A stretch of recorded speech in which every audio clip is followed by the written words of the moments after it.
사람은 무엇이 되기 이전에 무엇이 되겠다고 하는 이 목적이 분명해야 합니다. 인생을 열심히 사는 것도 중요하지만 목적 있는 삶을 사는 것은 더 중요한 겁니다. 우리가 무엇을 하든 내가 어디를 가든 그 목적이 분명해야 합니다. 기도를 해도 중언부언하지 않고 구하는 목적이 분명한 기도에 응답이 있습니다. 그래서 고린도전서 9장 26절에도 운동장에서 달리는 선수가 향방 없이 목표를 정하고 뛰지 않는다는 거예요. 분명히 목표를 정하고 뛴다는 거예요. 한때 리고론 목사가 쓴 목적이 이끄는 삶이라고 하는 이 책이 목적이 우리 인생의 삶을 이끌어간다는 거예요. 세계적인 베스트셀러가 됐던 일이 있습니다. 집을 떠나서 우리가 어디를 가야 할 때에 우리는 먼저 목적지를 정하게 됩니다. 또 하루를 시작할 때 내가 누구를 만나고 무엇을 하겠다고 하는 분명한 목적이 있듯이 하나님의 아들 예수 그리스도가 이 땅에 오신 것도 분명한 목적이 있습니다. 예수 그리스도가 오신 이 성탄은 이 땅에 오셔서 십자가를 지셨고 생명의 길을 열어주셨고 인간의 모든 문제를 해결해 주시러 오신 날이 바로 성탄입니다. 그래서 예수 그리스도가 오시던 날 천사들이 하늘에는 영광이라고 찬양했고 또 땅에는 평화라고 천사들이 노래를 했습니다. 올해도 변함없이 한 해를 결산하는 문턱에서 우리가 성탄절을 또 이렇게 맞이하게 됩니다. 우리는 이 그리스도께서 오신 목적, 이 목적을 분명히 알고 주님을 기다리는 이 동방박사들과 같은 그 감사가 있고 또 은혜의 고백이 있어야 되겠어요. 그래서 우리의 신앙을 다시 한번 돌아보면서 지금 우리는 한 해를 너무나 힘든 이 코로나로 인해서 유난히 힘든 한 해를 또 살아왔고 또 새해가 오지만 그 새해가 그렇게 우리 환경에 희망차게 보이지가 않습니다. 그럼에도 불구하고 우리는 한 해의 결산을 하나님의 은혜라고 고백해야 합니다. 어떤 장애물이 있어도 멈출 수 없는 하나님의 은혜, 멈출 수 없는 기도를 드리고 멈출 수 없는 예배자의 삶을 고백하면서 하나님께 나아가고 올 성탄절을 맞이하는 그런 신앙이 되기를 주님의 이름으로 축복을 합니다. 우리 주님께서 이 땅에 오신 것은 무엇보다 인간의 죄의 문제를 해결하여 오셨습니다. 그래서 오늘 21절에 이렇게 말씀합니다. 아들을 낳으리니 이름을 예수라고 하라. 그 예수라는 이름이 뭐냐?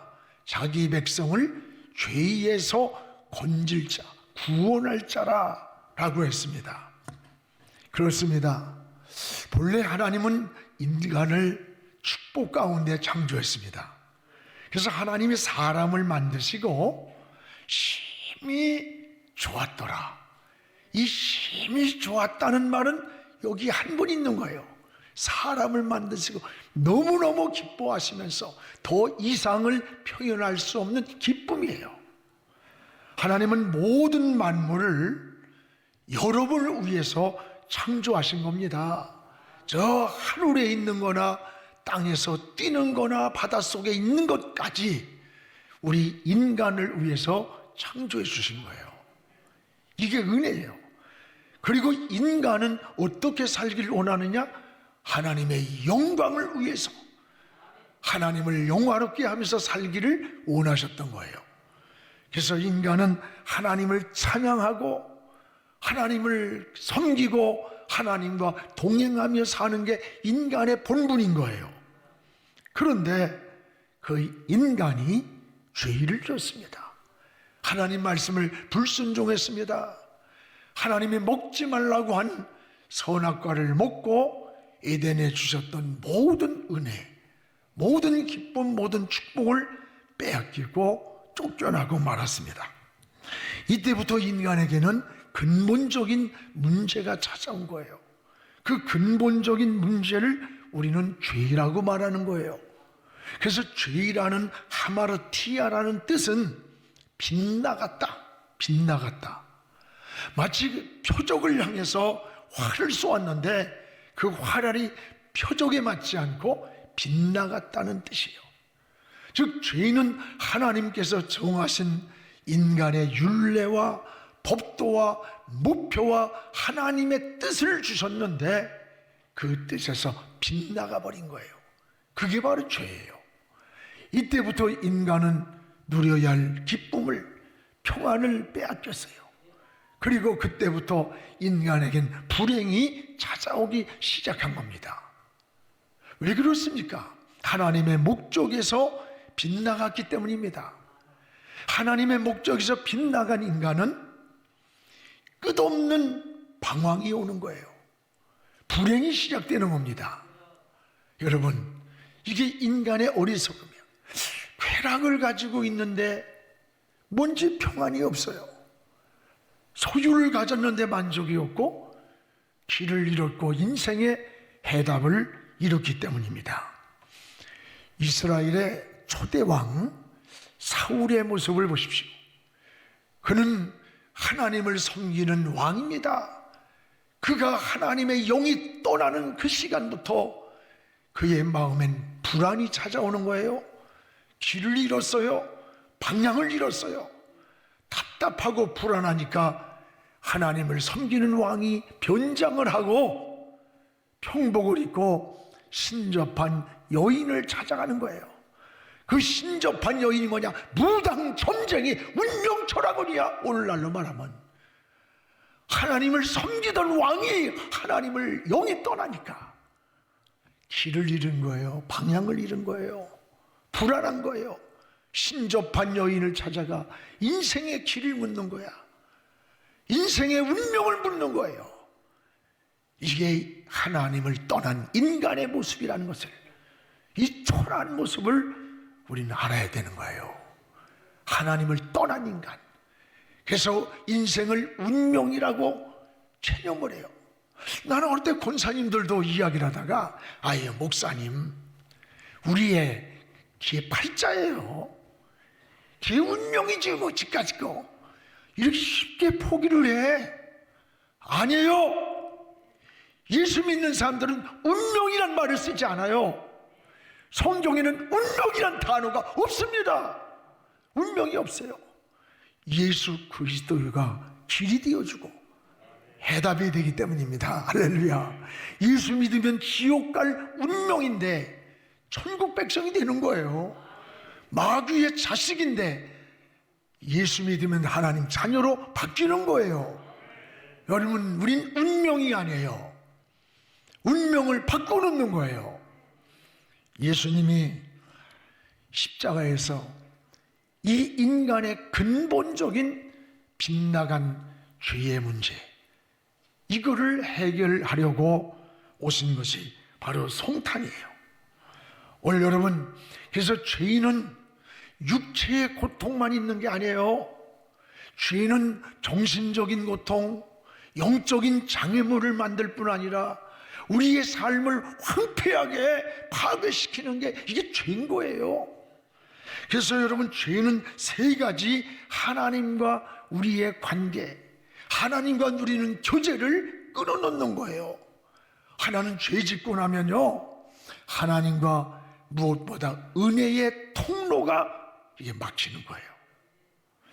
예수 믿기 전에는 이 죄를 지으면서 가책보다는 그 쾌락을 즐기는 거야. 죄를 즐기면서 살아가고 죄책감이 없어요.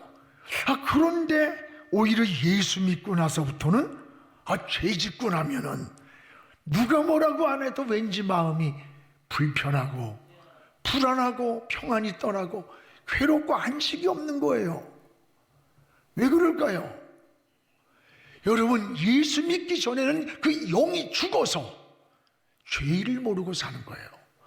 근데 예수 믿고 나서는 영이 살아나는 거예요. 영이. 이 영이 살아가지고 죄를 짓고 나면 고통이 오는 거예요. 아픔이 오는 거예요. 괴로움이 오는 거예요. 이게 우리 영이 살아났기 때문에 그런 거예요. 아담은 죄를 짓던 날 누가 뭘 하지 않아도 스스로 불안해가지고 저 에덴 동산에 나무 밑에 가서 숨었어요. 불안했기 때문에. 죄는 이 하나님과의 은혜의 통로를 가로막는 겁니다. 또 하나, 죄는 하나님이 우리에게 주시는 교제의 응답을 가로막는 게 죄예요. 그래서 이사야 59장 1절 2절에 보면 이스라엘 백성들이 바벨론의 포로가 됐어요. 시간이 흘러가도 울부짖는데도 해답이 오질 않아. 그때 원망을 하고 절망을 하는 거예요. 하나님이 우리 버렸나 보다, 하나님이 우리 기도를 듣지 않는다라고 낙심할 때 하나님은 이사야 선지자를 불러서 이렇게 말씀합니다. 내가 손이 짧아서 너희를 구원하지 못하는 게 아니야. 내가 귀가 둔해서 너희들의 부르짖는 소리를 듣지 못하는 게 아니다. 너희와 나 사이에 죄의 담이 가로막고 있다는 거예요. 은혜의 통로를, 응답의 통로를 가로막고 있다는 거예요. 그렇습니다. 또한 죄인은 하나님이 우리에게 약속한 축복의 통로를 파괴시키는 거예요. 무서운 겁니다. 창세기 3장 17절에 보면 아담이 죄를 짓던 날 하나님이 뭐라 해요? 땅은 너로 인하여 저주를 받고 내 평생에 수고하여야 그 소단을 먹으리라. 전 이 말씀을 가슴이 참 고통이 와요. 답답하고. 아담이 범죄를 했는데 땅은 너로 인하여, 아담 너로 인하여 네 죄값으로 인해서 너에게 줬던 모든 땅의 축복이 저주를 받는다는 거예요. 일기간에게 여러분, 하늘의 것과 땅의 것과 바다의 것까지 다스리고 정복하게 주셨던 모든 축복을 네가 범죄하는 그 죄로 인해서 땅이 저주를 받았다. 그렇다면 오늘 여러분, 이런 코로나, 역병, 나타나는 재난, 이게 우연이 아니에요. 인간의 타락, 인간의 죄로부터 이 문제가 왔다는 원인을 찾아야 돼. 그래서 역대하에 보세요. 하늘이 닫히고 재난이 내리고 역병이 일어나거든 여호와께로 돌아오라는 거예요. 그리고 하나님을 찾으라. 하나님께 얼굴을 구하면 내가 얼굴을 향하고 너희들의 문제를 치료해 주겠다는 거예요. 여러분, 이게 원리인 겁니다. 모든 만물을, 인간을 위해 지어주시고 하나님의 영광을 위해 살라고 우리를 지었는데, 우리가 빗나갈 때 우리에게 주신 모든 축복이 너로 인하여 땅이 저주를 받았다. 오늘 이런 원리를 깨닫는다면 우리의 가정에서나 삶에서나 우리의 환경에서나 이 역사를 움직이는 보이지 않는 하나님의 손이 있음을 알아야 돼요. 그리고 우리는 어려울 때에 원망하고 낙심하고 절망하는 것이 아니라 하나님 앞에 무릎을 꿇고 빗나간 여러분, 우리의 모습을 수정해야 되는 거예요. 목표를 향해 쏜 화살이 빗나갔다면 관역을 향해서 빗나간 우리 삶을 고치는 거예요. 다시 돌아오는 거예요. 이게 신앙인의 삶인 겁니다. 여러분, 이 죄값이 뭐예요? 사망이란 사망. 사망이란 죽음은 죽음으로만 대신되는 거예요. 그래서 여러분, 죄 가운데 빠진 인간을 살리려고 하나님의 아들 예수 그리스도가 이 땅에 오신 그날이 바로 성탄이에요. 십자가의 제물이 되셔서 우리의 모든 가로막고 있는 은혜와 축복의 통로를 해결해 주신 거예요. 그래서 누구든지 그 예수를 믿기만 하면 죄인이 아니라 의인이 되는 거예요. 지옥 갈 운명이 천국 백성이 되는 겁니다. 예수님만 계시면 됩니다. 성탄은 이 하나님의 아들이 여러분 우리를 죄에서 우리를 구원하러 오신 날이에요. 얼마나 이 놀라운 은혜예요. 그러기 위해 십자가를 지셨고 나를 위해 대신 죽어주셨기 때문에 내가 지금 살고 있는 거예요. 오래전에 그 스코틀랜드에서 있었던 일이라고 합니다. 이 계곡을 가로지르는 철로가 놓였는데 간밤에 불어닥친 그 태풍으로 인해서 이 철로가 끊어진 거예요. 아침에 목동이 일찍 나와 보니까 철로가 끊어져 있어요. 저 멀리서는 기차가 달려오고 있는 거예요. 다급한 나머지 이 목동은 철로 위에 올라가서 손을 흔듭니다. 멈추라고. 그러나 이 기관사는 어린 목동이 장난을 하는 줄 알고 크락션을 울리면서 그냥 질주해 오는 거예요. 다급한 이 목동은 자기가 입고 있던 옷을 벗어서 철로 가운데로 올라가서 흔들면서 멈추라고 손을 흔들면서 아우성을 칩니다. 그러나 이 기차는 그 앞에 와서 급정거를 했지만 결국은 이 어린 목동은 그 기차에 치여서 토막토막이 나고 비참하게 죽었어요. 기차에서 내린 기관사와 많은 승객들이 왜 이 어린 목동이 이렇게 어리석게 이렇게 비참하게 왜 죽어야 될까? 사방을 둘러봤더니 바로 달려가던 그 기차의 50m 전방에 그 계곡을 가로지르는 철로가 끊어져 있는 걸 봤어요. 그 순간에 기관사가 여러분 이 목동이 여기서 이렇게 죽지 않았으면 우린 50m 앞에 가서 다 죽었습니다. 이 목동은 지금 우리를 살리기 위해 이렇게 비참하게 죽었습니다. 이 목동이 우리를 다 살렸습니다 라고 하면서 모든 사람들이 함께 눈물을 흘렸다고 합니다. 그렇습니다. 예수님이 우리를 위해 죽으셨습니다. 우리 주님이 십자가에서 죽으심으로 우리를 죄에서 구원하신 거예요. 이 사실을 믿는 게 믿음이고 복음이에요. 여러분 이 사실을 믿으면 우린 구원을 받습니다. 예수님만 계시면 됩니다.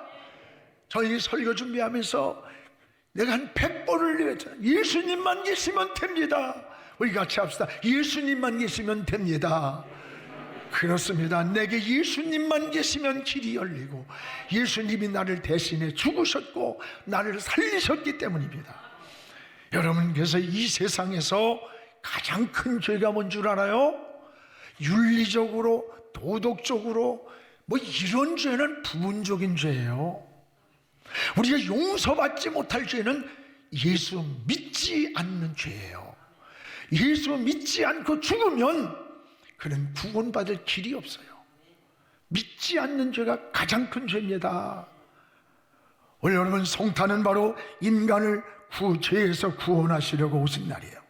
우리를 구원하시려고 오신 예수 그리스도 그분을 믿기만 하면 구원을 받습니다. 예수님만 계시면 됩니다.